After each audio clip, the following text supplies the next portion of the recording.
berdua. Nama aku Salwa Madina dan ini teman aku. Kenalan juga dong, namanya siapa sih? Hai, kenalin nama aku Natulani Syukri, biasa dipanggil Ratu. Salam kenal ya. Salam kenal juga. Jadi di video kali ini kita bakal bahas tentang ilmu bisnis. Kalian tahu nggak sih bisnis itu apa?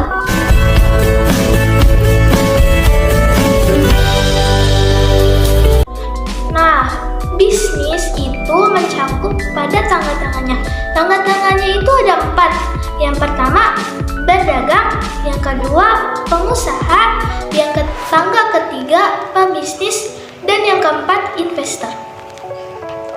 Nah, kalau misalnya kita tidak melewati tangga-tangga itu, kalau misalnya kita pengen dari berdagang langsung investor, misalnya nih ya, kita naik tangga, terus kita melewati satu anak tangga. Lah, kita akan menjadi apa sih? Tuh, Pasti kita bakal kepleset kalau kita melewati satu saja anak tangga. udah tahu bisnis itu apa? Sekarang kita bahas entrepreneur yuk. Entrepreneur itu apa sih tuh? Jadi entrepreneur itu adalah seorang yang pintar mencari atau membuka peluang. Saat kita mencari peluang pasti ada masalah kan? Nah, kalau kita sudah menyelesaikan masalah itu, pasti kita bakal dapat uang dan uang. Ini kita aja pas umur 12 tahun diajak oleh pamannya ke Syams, dan nabi kita aja pernah melewati banyak sekali rintangan, yaitu dari mulai berdagang, pengusaha, berbisnis, dan menjadi investor. Kenapa nabi kita menjadi investor? Karena dia tuh orangnya jujur. Masya Allah tuh nabi kita. Masya Allah banget kan teman-teman. Sampai-sampai Siti Khadijah saja kagum melihat Nabi Muhammad, dan dia memberikan mahar kepada Nabi Muhammad 100 ekor unta merah. Kira-kira unta merah sekarang di 2022 ini 100 miliar ya? Tuh. Iya, 100 miliar itu bisa dapat 1 miliar begini deh kalau nggak salah. Apalagi 100. Wah, dia itu udah jadi investor. Masya Allah nggak sih Nabi kita?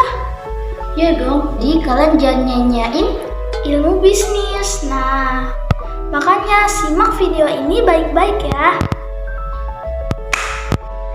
Ayo. Wibu. Selanjutnya pembahasan tentang definisi pedagang. Jadi pedagang adalah seseorang yang melakukan kegiatan usaha dengan tujuan untuk meningkatkan kesejahteraan hidupnya dengan cara menjual produk atau jasa yang dilakukan secara pribadi dengan melibatkan pihak keluarga terdekatnya saja di dalam proses usahanya. Mau proses dagangnya dimulai dari belanja, produksi, berdagang, menjual uang, menghabiskan dagangannya secara sendiri, dan menghabiskan uangnya pun juga sendiri. Nah, kira-kira berapa omset yang didapetin pedagang sih, San? Nah, omset yang didapat yaitu dari 0 sampai 100 juta. Bahasan yang kedua. Nah, kali ini kita bakal membahas tentang definisi seorang pengusaha. Pengusaha adalah seseorang yang melakukan transaksi usahanya dalam bidang barang dan jasa untuk meningkatkan taraf kehidupannya. Mindset seorang pengusaha lebih maju dibandingkan seorang pedagang, karena seorang pengusaha lebih berpikir panjang untuk membuka lapangan pekerjaan dan akan menghasilkan omset yang lebih besar. Usia pengusaha rata-rata berapa ya? Oh iya, 20 sampai 40 tahun, ya kan? Bener kamu. Macam tak betul je budak ni. Omset yang dicapai oleh pengusaha biasanya bisa sampai 100 juta dan bisa sampai 100 miliar loh. Gimana kalian gak penasaran tentang ilmu bisnis ini? Ayo dong, belajar lebih banyak lagi, ya gak? Ya dong.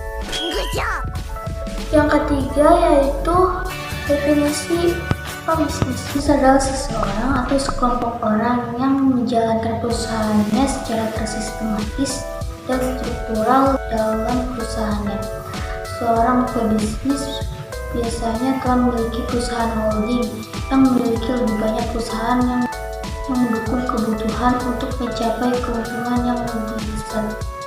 Atau bisa disebut laba.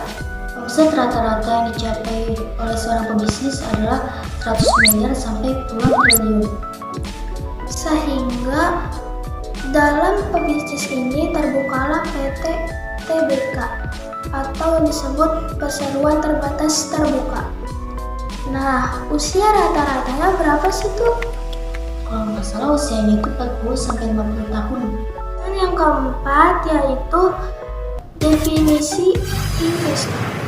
Investor adalah seseorang yang menjalankan bisnisnya dengan cara berinvestasikan keuangannya maupun aset barangnya yang ditentukan oleh kedua belah pihak, baik dari pihak investornya maupun pihak investasinya, dengan ditentukan jangka waktu 3 sampai 5 tahun. Serta seorang investor harus mengetahui laporan keuangan dari perusahaannya. Orang investor harus bisa menanggung kerugian apabila perawakan yang diinvestasikan sedang mengalami kerugian. Sampai sini dulu ya penjelasan bisnis kami. Assalamualaikum warahmatullahi wabarakatuh. Dadah.